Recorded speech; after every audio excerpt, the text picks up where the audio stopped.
Hello, everybody. I'm Paul Beckwith. Apart from doing this channel where I post frequent videos, as you know, I'm often asked by other groups to give talks or interviews or chats about climate change and other topics.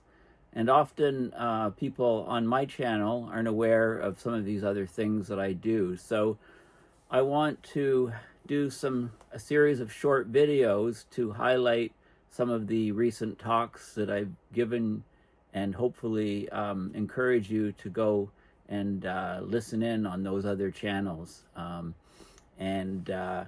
say this as I'm sipping my Canada Dry ginger ale made in Canada. I'm encouraging my American friends to maybe drink this stuff instead of some of the popular brands that they might drink in the US.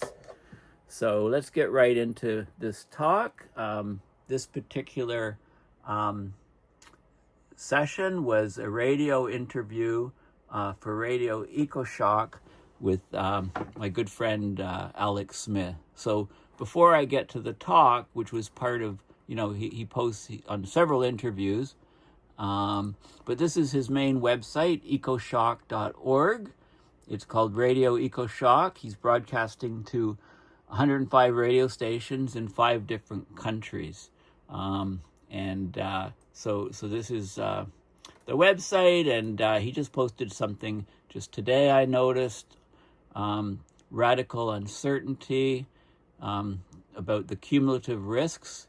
Can extreme climate-driven disasters change minds, even in right-leaning people? Okay, this was last week's program, How to Defuse a Climate Bomb, and I appear on this program, Mercury, Tears, and Climate Fears, on January 22nd. And you can scroll through and search, and Alex is great. He's been interviewing top-of-the-line climate scientists and other people for many, many years. And a little bit about Alex. He's 104 nonprofit radio stations in 5 countries. He talks about the latest science, authors, and issues from climate change, oceans, forests, pollution, solar storms, the economy, and peace. So Alex is the host of Radio Ecoshock, the cutting edge show for top scientists, authors, and activists. Now, Alex has been doing this for 17 years. He's been 17 years on the air as of 2023. And so this is a real labor of love for him. And, he's great, a great interviewer. We often have many good chats. Usually I'm on his program a couple times a year. I've done a number of live interviews with him while I've been at climate conferences and, other places. So I highly recommend that you check out this site if you haven't. Now, so going back to home, so if you just click on this guy, you can open up this, which is Mercury, Tears, and Climate Fears. So I want to talk a bit about Mercury first and what Alex is saying about that. So remember the Romans becoming stupider due to lead in their plates and goblets, right? Lead poisoning. Well, mercury poisoning, basically once it gets up into the air, it goes up into the stratosphere in various forms, and then it's carried around the planet. And when it goes to colder regions, especially, it condenses out. So the poles are getting lots of this mercury, and who would think that is far from industrial sources. Mercury reduces IQ just like lead. And so it gets up into the stratosphere, as I said. This is where, this part I was in. So on January 10th, 5 major institutions reported 2024 was definitely the hottest year on record. 2023 was next hottest, so back-to-back records. And so he says, Canadian climate scientist Paul Beckwith and I thrashed through the latest greenhouse news. So we had a chat for 40 minutes on the latest climate science. It's not a YouTube video, it's just audio, but it's really good but I wanted to talk about toxic mercury a bit. I may do a separate video on this, but it travels very far into the wilderness and poles. So high doses of mercury in food, it can cause severe damage to the nervous system. They did a study in 2021 on global health effects of future atmospheric mercury emissions, and they're predicting 29,000 years of death from mercury poisoning by 2050. Mercury in the womb leads to loss of IQ points for quite a few numbers of babies. We need to know how this works. So there's a 20-minute interview with Ari Feinberg about the mercury. You know, we've known for years about mercury hotspots in India and China, with some elevated places in the Mediterranean and South America. But the surprise is that this heavy metal, it gets up into the high in the atmosphere and the stratosphere. It's carried around the planet, and then it comes down in remote places and even at the poles, right? The air is even colder at the poles. There's no industrial activity or mining, but they're measuring high mercury levels at the poles. So there's a new paper called The Role of the Stratosphere in the Global Mercury Cycle. And it's chemically active mercury. It changes forms into something more accessible and lethal for humans when it comes down to the Earth. So where is it coming from? Well, we're mining more mercury, and it's being emitted from coal-burning power plants and also from crude gold mining, so artisanal mining. Since 2020, about 88% of mercury production came from China, with Tajikistan, Russia, and Mexico among principal miners. All of this, the most industrial consumption, is in the northern hemisphere. In the stratosphere, a minority of that mercury load ends up moving to the southern hemisphere, reaching Australia, South America, and the South Pole. So it does go globally, but it's mostly concentrated in the northern hemisphere. According to the United Nations Environment Protection Agency, globally, artisanal and small-scale gold mining, so ASGM, artisanal small-scale gold mining, is the largest source of anthropogenic mercury emissions, 37.7%, followed by stationary combustion of coal, burning of coal and coal power plants, 21%. Other large sources are non-ferrous, non-iron metal production, 15%, cement production, 11%. This is from the United Nations Environment Program, a global mercury assessment. So a less industrial form of gold mining called artisanal mining still flourishes in many developing countries. It uses large amounts of mercury to separate out the gold from the ore that's mined. Most of that mercury flows down rivers like the Amazon, poisoning fish and people downstream. Some of it goes airborne, and eventually some of that gets far up into the stratosphere, and then it's spread around the globe. So this is a DW News, which is an excellent German station, a toxic tale of mercury and gold. And of course, with gold prices hitting record high levels, I just checked, it was 4,100 Canadian dollars per ounce, closing today. So this paper shows that lower stratosphere mechanisms have oxidized at least 5% of all mercury on Earth's surface, and potentially as high as 50%. So then you get long-lived species of the pollutant, and it goes up into the stratosphere, and from where the scientists are detecting the mercury deposition on the ground, even in the high Arctic, there's a stratospheric circulation route. It brings mercury from regions with high anthropogenic emissions, where it's generated, to remote wilderness. So there could be an up to 12% global increase in stratospheric mercury over this century. This is pretty scary, okay? So high amounts of mercury cause what is now called Minamata disease, which is neurological poisoning, basically. Low exposure to babies in the womb can lead to lower IQ, a lifelong loss of intelligence. Alex suspects that this is widespread among humans, especially in the northern hemisphere. The IQ loss may be minor, say 3 points lower. That'd be difficult to measure and might mean less people were born with a high IQ to begin with, or the mercury loss maybe more IQ points than that. We don't know for sure. We just know it happens. So this is why discovering stratospheric mercury pollution and possibly half of mercury aerosols up there is so alarming.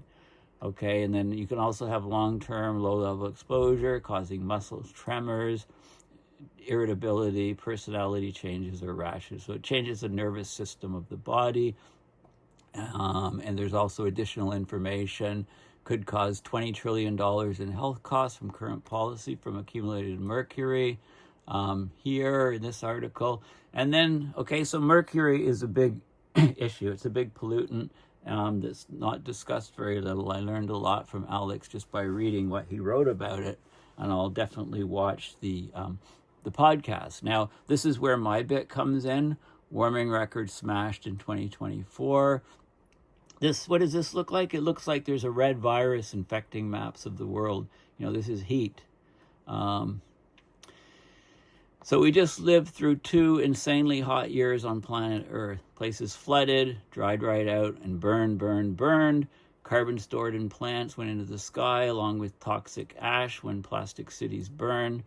So there's 5 big climate tracking agencies at the moment. There might be 4 after Trump does his changes with DOGE to the government. Don't know. I'll talk about that. There's some stuff that's just happening in the last few days. He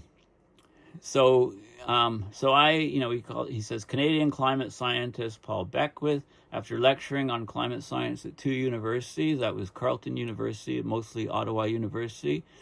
I do the YouTube videos, and I'm hoping to start teaching again at the universities. 40-minute interview.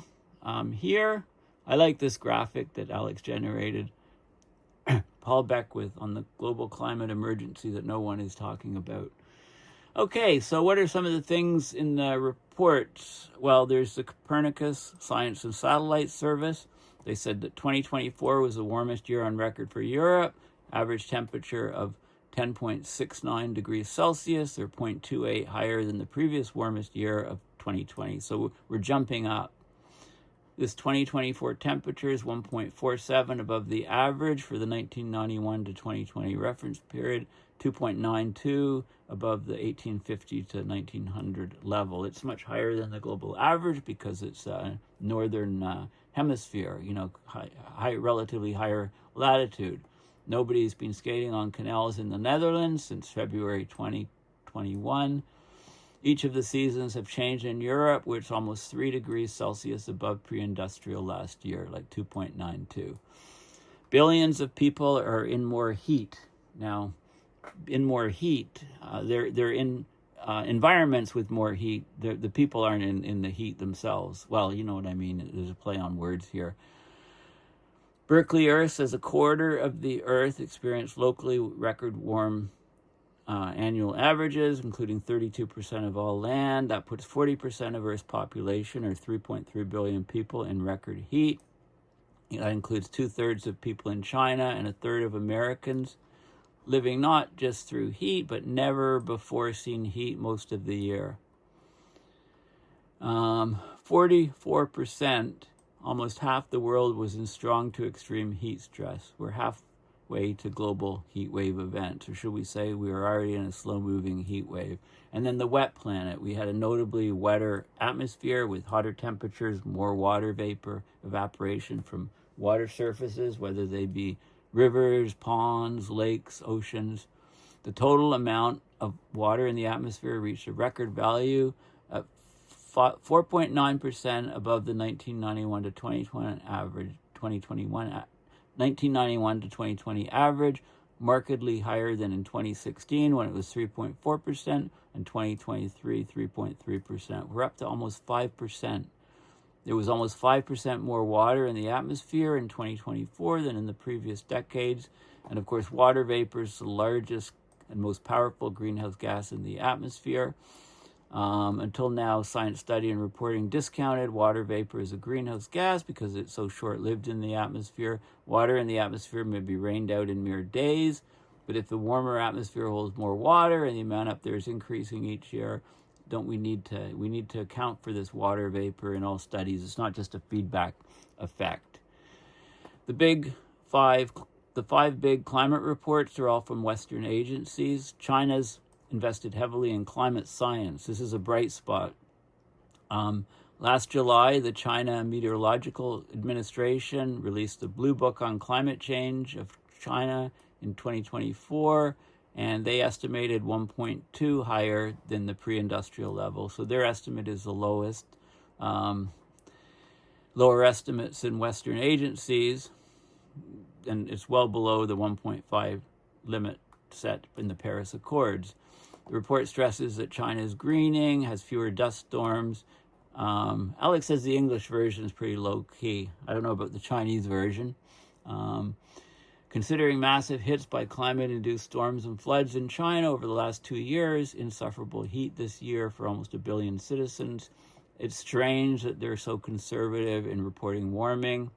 But there is no climate change is a hoax movement in China. There's no climate denial movement in China. Right at the top, the government acknowledges the climate crisis is a key challenge. And then,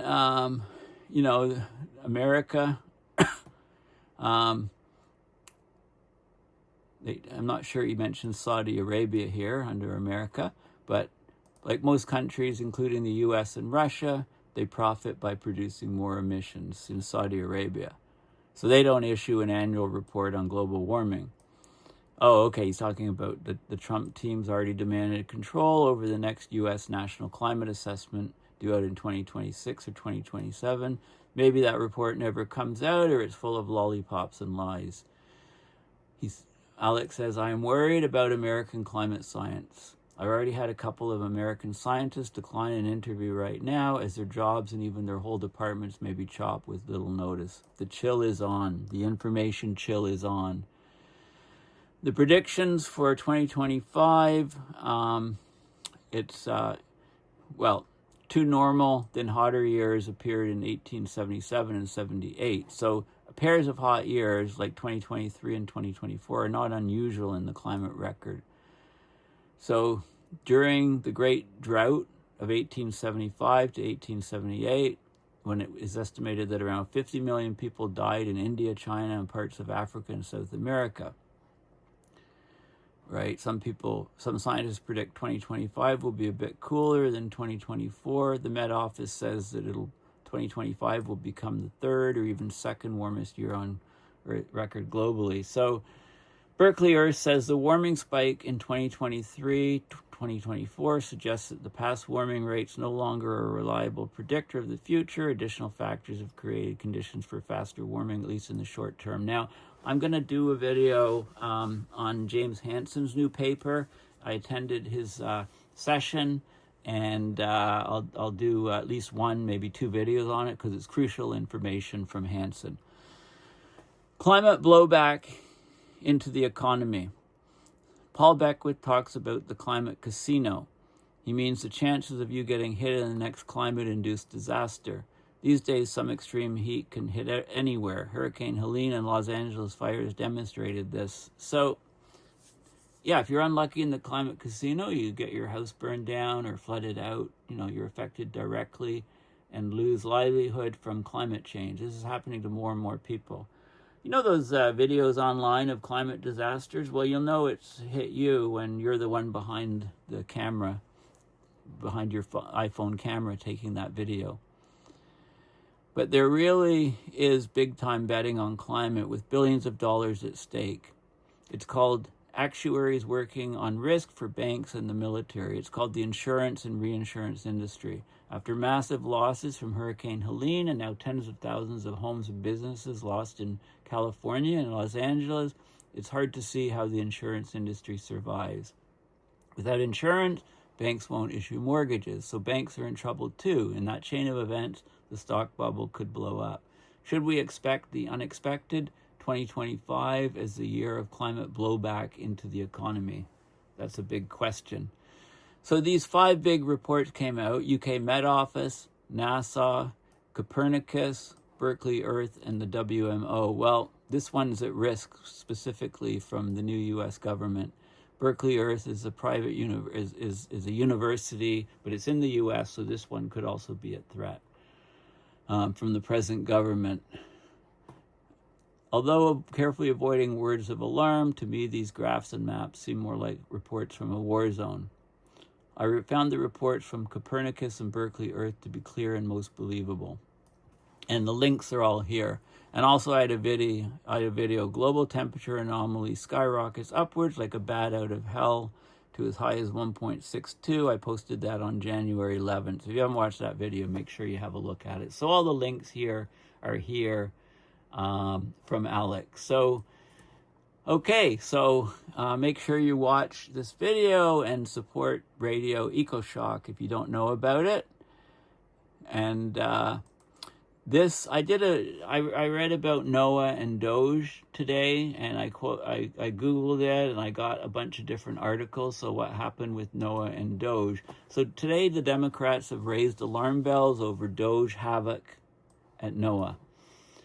Okay, so Democrats accuse Musk's Department of Government Efficiency, DOGE, of improperly inserting itself in the National Oceanic and Atmospheric Administration. So DOA has visited NOAA, and it's all across the news right now. A couple representatives accused Musk's cost-cutting group of accessing NOAA's computer systems. So NOAA, it forecasts weather, it monitors atmospheric conditions and maps the seas, among other things. So Musk and his DOGE people are inside NOAA. They have, so this is, what are they going to do inside NOAA? Now they've reached NOAA, where they're wreaking havoc on the scientific and regulatory systems that protect American families' safety and jobs. Okay, so they entered NOAA's building 2 in Silver Spring, Maryland. So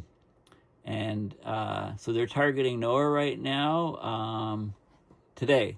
So this article is like just hours old. CNN weather, life-saving weather warnings are on the line as Trump and DOGE target America's forecasting agency. This is like, this could be like a dystopian horror movie, but it's happening in real life. So,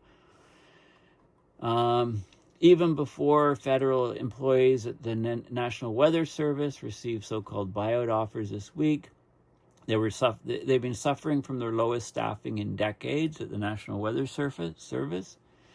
Their mission is to protect lives and property, ensuring Americans have sufficient time to evacuate before, say, a hurricane or tornado strikes. So they're looking at more cuts and the nomination of an agency leader they're deeply wary of.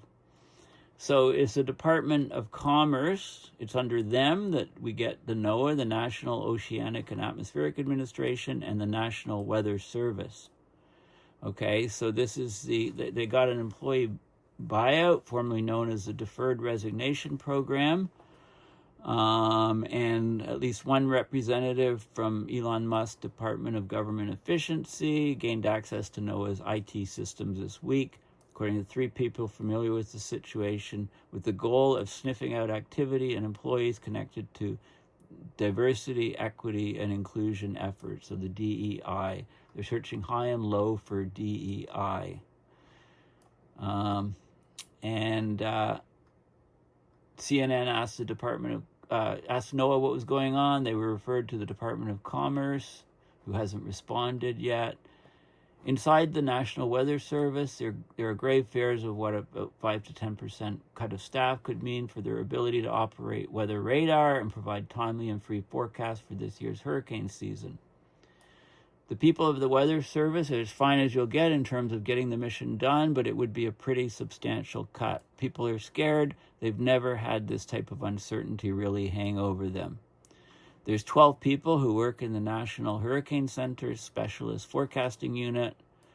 So, imagine if those 12 people were considered DEI people, or if those 12 people said, okay, we'll take the package and we're out.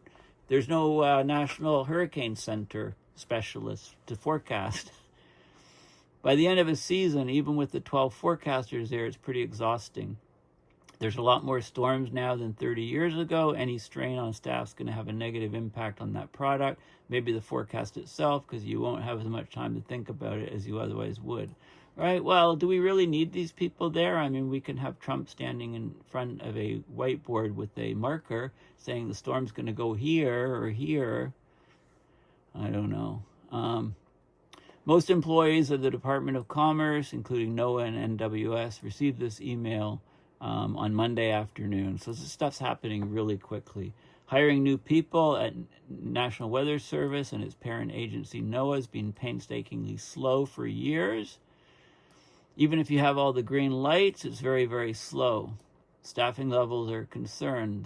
These people aren't just making the forecast. You have people keeping the observing equipment running. Any further reductions to NWS means we have a higher, maybe much higher probability of missing life-saving weather warnings and giving people the heads up that they need. Okay, so weather forecasting needs human power. Hurricane forecasting is a race against the clock. Specialists work to nail down exactly where and when a storm will make landfall so emergency managers and other officials can evacuate coast to keep people safe. 2 hurricane forecasters are on shift at a time at National Hurricane Center, but depending on how busy the hurricane season is, a single forecaster could be charged with monitoring multiple storms. It's a multifaceted job with a critical 3-hour window to get forecasts out, forecasts that consider data from satellite, buoys, NOAA's Hurricane Hunter aircraft, and federal forecast models. The result is a prediction of hurricane intensity and size, measuring how far winds or storm surge could spread away from its dangerous center. So these are life-saving things, and you need to get the forecast into the right hands. Federal hurricane forecasters make calls to impacted states, as well as other island nations in the Caribbean and other parts of the Atlantic. So are they still going to get forecasts to the Caribbean from NOAA, or are they going to say, well, we're only America first? America first also means everybody else is second or third or fourth or not even on the radar system, right? America first is so self-centered. It's, America's been important for the planet, for the world for a long time. And it looks like that's changing for the negative. People work rotating shifts, so the forecasters are spending a third of their time working midnight shifts. By the end of 6 months working midnight shifts, with storms going into November or December, it takes a lot out of you. Despite assumptions that weather forecasters could be replaced by AI, there's a critical human element in conveying forecasts to governors, mayors, and emergency planners.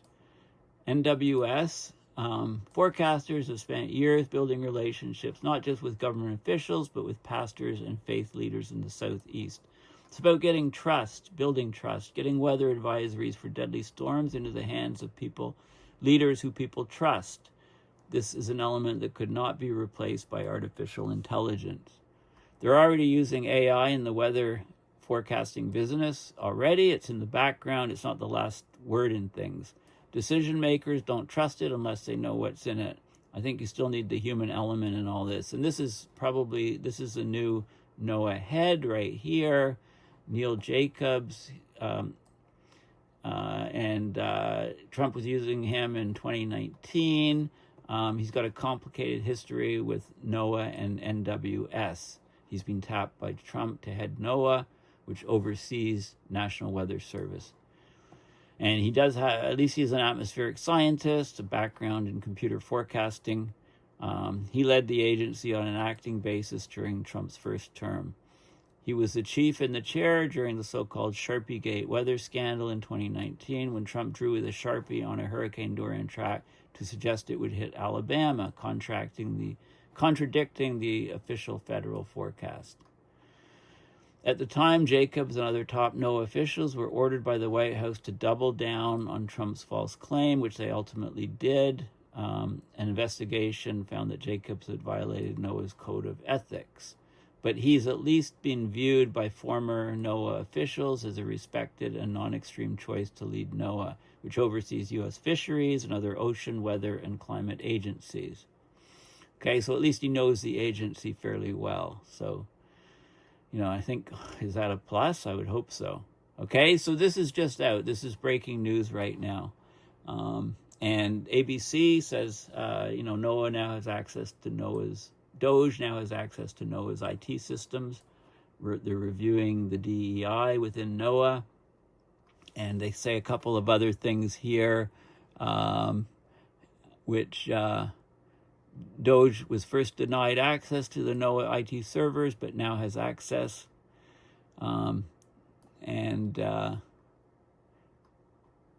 They're going through, looking, let's see what happens.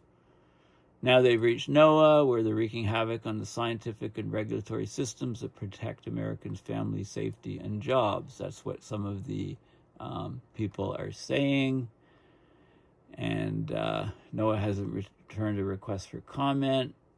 As of Wednesday night, several key NOAA websites are currently down, including the one that stores global CO2 level data collected at the Mauna Loa Observatory. It's the longest running CO2 data set that goes back to 1958. Okay, so the CO2 data set for Mauna Loa, the observing station in Hawaii, it's the longest running CO2 data set. You couldn't access it today. Is it being removed permanently, or is it a temporary thing? The NOAA Public Information Officer, which houses the Earth Systems Research Labs, ESRL, very famous, said the offline websites are part of scheduled maintenance and that a power outage temporarily interrupted internet services. So is this believable? I mean, what a coincidence, eh? DOGE goes into NOAA and then suddenly everything's down and they say that there's a power outage due to that's interrupted the services. I mean, come on. Anyway, this is very serious stuff. NOAA, Americans, not just Americans, many people around the world rely on NOAA's services day in and day out. The National Weather Service warns communities of incoming severe weather like hurricanes, wildfires, and tornadoes, provides information to emergency managers and decision makers to support our nation's commerce, including aviation weather forecasts to prevent weather-related aviation disasters. Okay, so NOAA is a vital piece of all this work. A former NOAA employee told ABC News that he's concerned that representatives from DOGE will follow the Elon Musk strategy of breaking things now and fixing them later. He said he's worried that NOAA's irreplaceable climate and weather data could be damaged or lost, and that DOGE may follow the Project 2025 playbook. Of course, this was a plan developed by the Heritage Foundation, a conservative think tank, before the election. The group called it an agenda prepared by and for conservatives who will be ready on day one of the next administration to save our country. Trump said he disavowed the plan, wasn't involved in the effort, but his nominee to head the Office of Management and Budget, Russell Vought, was one of the authors. Project 2025 called for breaking up NOAA and commercializing forecast operations. The document states that NOAA is one of the main drivers of the climate change alarm industry and as such is harmful to future U.S. prosperity. You can't make this stuff up. They added, that is not to say NOAA is useless, but its current organization corrupts its useful functions. It should be broken up and downsized. Okay. Trump's pick to lead the Commerce Department, he told senators during the confirmation hearing that he would not follow the Project 2025 recommendations nor break up NOAA. And he's still awaiting Senate confirmation. So there's stuff happening day to day. This is very important for climate, for hurricane forecasting, for weather forecasting.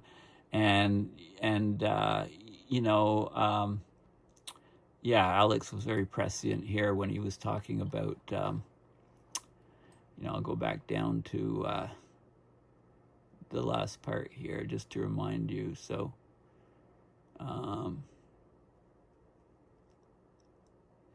where is it? I think it was up here somewhere. Anyway, Alex was saying that he was trying to, I think it's under America. He's tried to interview American scientists, but they're declining interviews right now as their jobs and even their whole departments may be chopped with little notice. The chill is on. Okay, so this, very, very timely, very prescient, especially in light of the press reports just from earlier today. And I tried to access the CO2 site from Mauna Loa, and just got a blank page. Couldn't access anyone. Okay, well, thanks for watching. Please consider going to my website, paulbeckwith.net, and donating at PayPal to support my research and videos.